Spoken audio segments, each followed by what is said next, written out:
Allah gives us universal lessons in the course of just telling a story. Everything in the Quran is of timeless value. There's lots of things that happen in a story, especially in a historical account, but Allah is very selective in telling a story, and He only tells us bits that are the most relevant for our guidance. So one thing that really struck out to me is when Moses had fled and he was in Madian, and he helped these two girls get water for their animals. And then they left, and their father asked, how did you get water so early? And he sent one of them back. And Allah actually, of all these details, like you would imagine Allah would highlight details about like Judgment Day or the battle between the Pharaoh and Moses, or when he was able to come back and challenge, or how he escaped, like big details. But in the middle of all of that, in the final revelation of Allah, Allah takes the time out to mention this little, what seems like a minor detail. وَجَاءَتْ إِحْدَاهُمَا تَمْشِي عَلَى اسْتِحْيَاءٍ. One of them came all the way, walking. Now there's two ways to translate this. She came walking shyly, like in a shy way, and she came walking over to him despite being shy. And I was fascinated that Allah would actually go out of His way to highlight the way a woman walked. Like, what benefit could that have? I realized that Allah Azza wa Jal, He highlights things in His book that are so pertinent to human guidance. The way a female walks is a powerful thing. It has an impact in society. As a matter of fact, the female has a presence that has been talked about across cultures.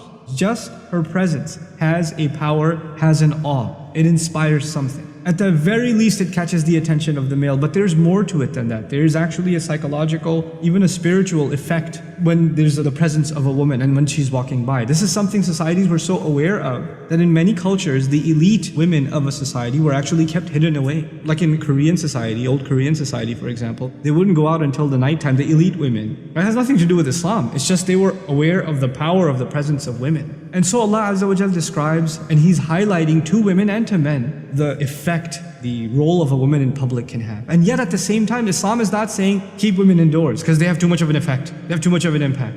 Guys know, the ones that are watching this video, they're sitting in an auditorium classroom and a girl walks into the class, right? She doesn't have to be the most beautiful thing you've ever seen. But so long as she's a female, everybody in the room is gonna at least for a second look and then, okay, yeah, it has an effect. And a guy walks in, that's what happens. So now Allah is highlighting a couple of things. One of the most beautiful things that's being highlighted here is despite her shyness. In other words, she has to engage in society. She has to go out.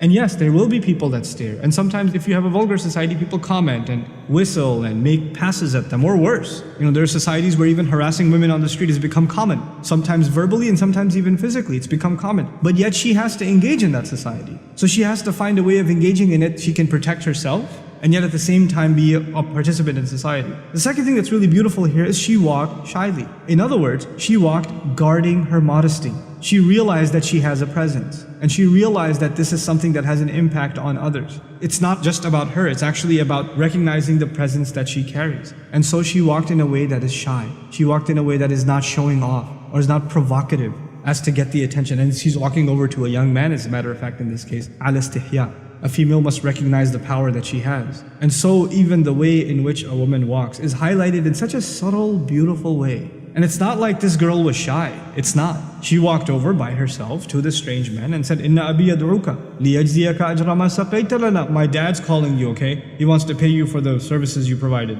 And if she was all that shy and scared, she would have called her sister and at least two of them would have come. But she came by herself. And her dad was confident enough in her to send her by herself. So there's this amazing balance between confidence and engagement, even when you're on your own, and at the same time holding on to your modesty. All of it captured in just the way that she walked. It's incredible.